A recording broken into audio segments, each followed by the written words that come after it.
Hey, thanks for coming by the workshop. What you're about to see is a clip from OW Art Live #1. That was my first live stream on this channel in which we built this really big diorama.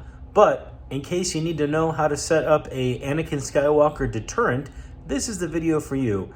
What you're about to see is how you can apply sand, rock, rubble, small pebbles, any type of substrate to a surface using a very basic technique that's used all the time by hobbyists. Here's one of the ways that I do it. Pretty simple sand structure base here, and that is done with sand and Mod Podge. But we're going to do something to the base to prevent myself from messing up my whole diorama or my whole tabletop setup here. So let me grab some tape really quick.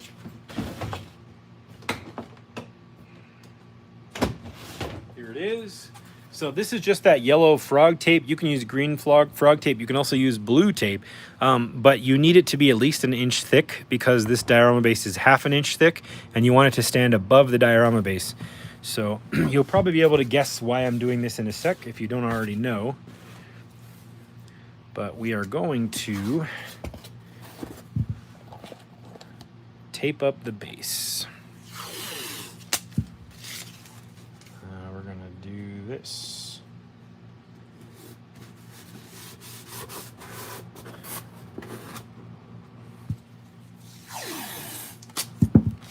Some ASMR tape unraveling for you.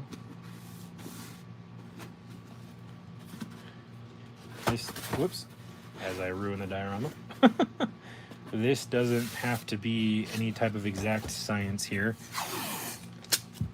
All we need to pay attention to is getting the tape even with the bottom of the diorama and wrapped all the way around it. And basically this is just a boundary for the bottom of our base so that we don't have Mod Podge dripping over the sides when I spread it in here and I have to pick it off later and it messes up the look of the diorama. Mod Podge, that's what we're doing. Mod Podge, and we need some brushes. Let me get some sand here. Where is my cup? There it is. Use my Batman coffee cup.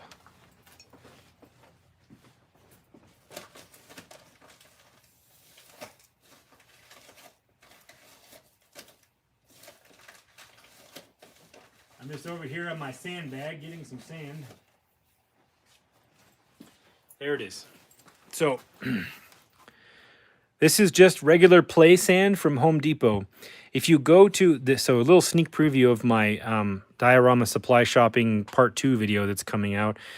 I show you where to buy sand and how you can get it really cheap, because a lot of people will go to the hobby store and buy sand off the shelf and you're paying like multiple dollars per pound for like extra coarse sand, when if you're planning on using a lot of it or you want to have a stock of it, it's much easier to just go to Home Depot and buy play sand or industrial sand. This is just play sand. It's like $6 for a 60-pound bag. And I'm not even a quarter of the way through this, and I've used it dozens of times. Back to the Mod Podge here. Thank you all for being here. I really appreciate you, because you are one of my entry points into me being able to do this and keep doing this for a living, which has been something I've wanted to do my entire life. And I missed a lot of those opportunities when I was younger for different reasons. And some of them I had to pass up for really reasons that I needed to pass them up for. But now is my time when I'm seizing the day. I'm carpe dieming my art here. So Dead Poet Society reference. I am literally just going to glob this Mod Podge on with this big cheap brush here. And I'm going to basically, that's not globbed enough. I got to glob more. Okay, there we go. And we're just going to get it on all the main areas here, and then I'm going to kind of push it around into the smaller areas. So I'm going to get it on pretty thick. I'm just dabbing it. There are some guys, this is another technique that you can do. I'm not going to do this one on this particular diorama because, again, my goal with this one is just to keep it really straightforward for everybody this time, where you can add materials to the Mod Podge. You can make a custom Mod Podge mixture, and you can add materials to it to give it a texture automatically, and you can leave it alone. But for this one, I just want to show you guys just the basics of laying down a substrate like sand. You can even, and if you don't want to go buy sand, you can literally go out in the yard and get some sand if you have some sand near you. It doesn't need to be some magical store-bought sand or some special thing. It can literally just be sand that you got from outside, you know, or even small gravel works, you know. It doesn't, there's no special sand, you know. So just keep that in mind. Now I'm taking what's left on my brush. Let me turn this down here. And I'm dabbing it with the little bit that's left on it into and over my kitty litter areas. I don't want to necessarily glob over the kitty litter because I don't want to disappear the kitty litter under the sand. So I'm just mostly going into the flat areas of it, and I'm not focusing on the tops of the kitty litter, but mostly into the flat areas. And we're going to do it over here as well.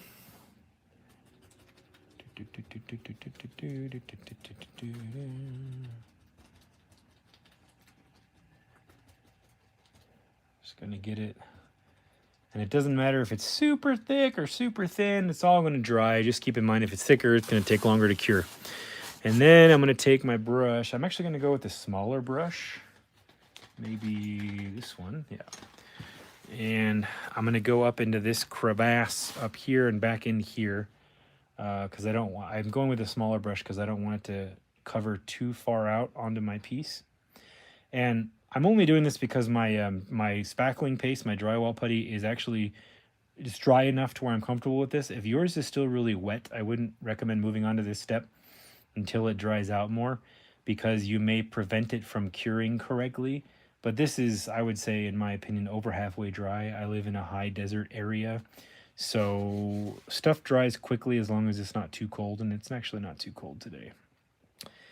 Even though it is my favorite saison, winter, to quote Brian Regan. And see, I'm actually going up the sandstone just a little bit. Sorry, I might be blocking your view there. I'm going up the sandstone, and now I'm going out onto the sandstone just a little bit. It's kind of hard to see, but you can see the sheen right there. Just to create some difference, I'm going to tap a little bit over here. Tap a little bit into here, into this crevasse, like that. Tap it out there. Tap onto the edge, something right there. Banana. Have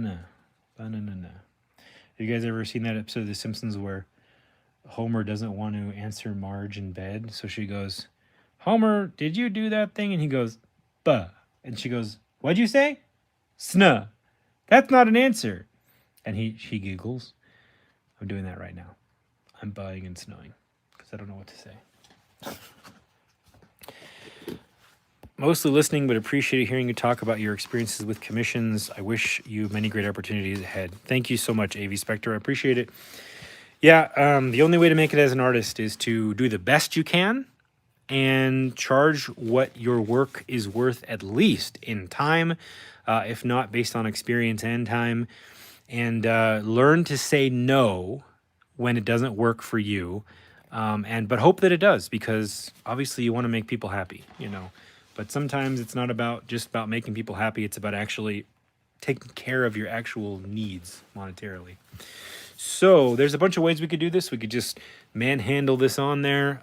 You could sift it on there if you want to use something like that. I'm just going to get a piece of paper and just kind of sprinkle it around. Where's my paper? Somewhere. Here it is.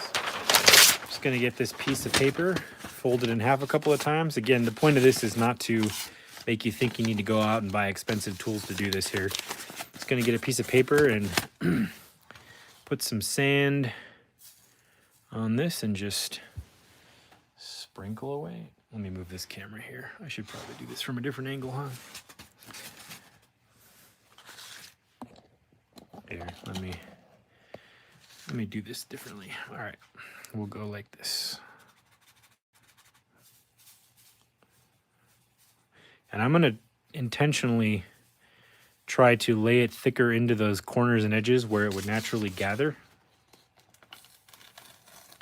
because that's what would happen, right? And I'm just kind of just laying it out on the Mod Podge, not worrying too much about it. And the stuff that hits the Mod Podge directly is what will actually glue. And just like that kitty litter I showed you at the beginning, you may have some loose sand on top, which is fine. You just wait to brush it off until the Mod Podge is dry, because if you try to put it on or brush it off while the Mod Podge is curing, you're going to smear Mod Podge and sand in a weird way that it is going to look super funky on your diorama. And if that makes sense. Like if right now, if I tried to wipe the excess sand off and smush it with a brush, it would peel the Mod Podge up and create a weird glumpy mess, which again, another technique you might be able to use on your piece, but on this one, that's not what we're going for. So let me try a different camera angle here again. Get some of this awesome sand dumping, sand sifting action. And just sprinkling the sand over the Mod Podge. If you're just joining, I see a lot of people have come in here in the last few minutes. Thank you for joining. Thank you for the likes, guys. I really appreciate the support. Really appreciate it. The figure will stand on the finished surface just fine. I'm using a Hot Toys figure, and the joints are nice and stiff. He'll stand just fine on the surface. You just got to pose those ankles. You know, if you wanted to put magnets in the feet of your character and put, you know, randomly install some magnets through the base of your foam on your diorama, you can do that. But here we're just keeping it simple on this one. I have done stuff like that before. Actually, the modular diorama that I just went over with Jason Yang, his account on Instagram is called Work More or Less. I actually made that entire diorama magnetic to the base. And I will let you go over and watch that video on his Instagram page, Work More or Less. It is one of his recent live streams. It should be entitled Unboxing a Modular Diorama with Euler's Workshop. That diorama, talking about costs of pieces, that diorama was actually a professional trade.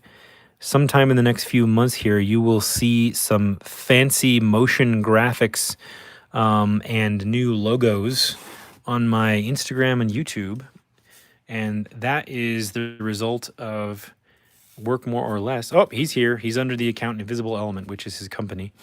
But we're going to see some fancy logos and graphics that he made in trade for me. We made a deal a long time ago, and he was very patient with me while I worked on my commissions and got stuff done. And we finally got that trade going. So he's finishing up his aspect of that. And, you know, no rush, Jason. I know you want to make it. You got a family and you got things to take care of, so no rush.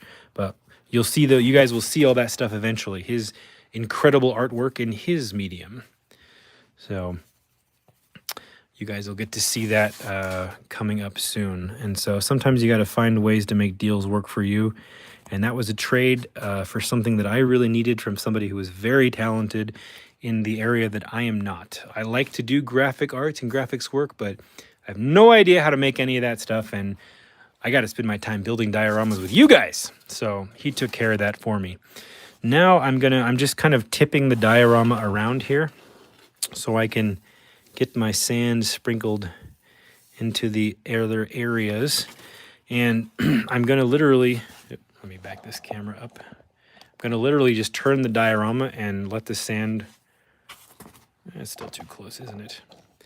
I'm going to turn the diorama and let the sand kind of fall onto all the places that I need it to. And you see some of it sticking to the drywall putty. That's good.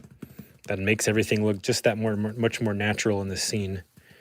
So just moving it around. So once the sand dries too, like in reference to standing the figure up, the base of the diorama is going to be hard, so you'll be able to position the feet and ankles of your figure so that they stand just fine on the piece. It's not something I would say you need to worry about too much unless you're just very like super OCD about not scraping the bottom of the boots of your figure. That's something you might want to consider if you're worried about that. I'm not. The material that Hot Toys uses is of nice quality, so I don't think it's going to be a concern. It wasn't on the other piece that I made. And by the way, this basing sand technique is the same technique I used in my how to build an action figure diorama video. I have a video already using a couple of these techniques, not all of them, but a couple of them in that how to build a diorama, action figure diorama video, and in which I made a Desert Planet style diorama piece already. So if you guys want to watch that as a secondary reference, there's a lot in that video That's also one of my more popular videos here on YouTube. I think it's up to, I want to say 3.8 thousand views now. So people must like it. It's another one of those that kind of didn't really take off, but people are getting around to seeing it. And people are realizing there's a lot of techniques in that video as well that are useful to get started in this. Hey, thanks again for coming by the workshop. I hope you learned something.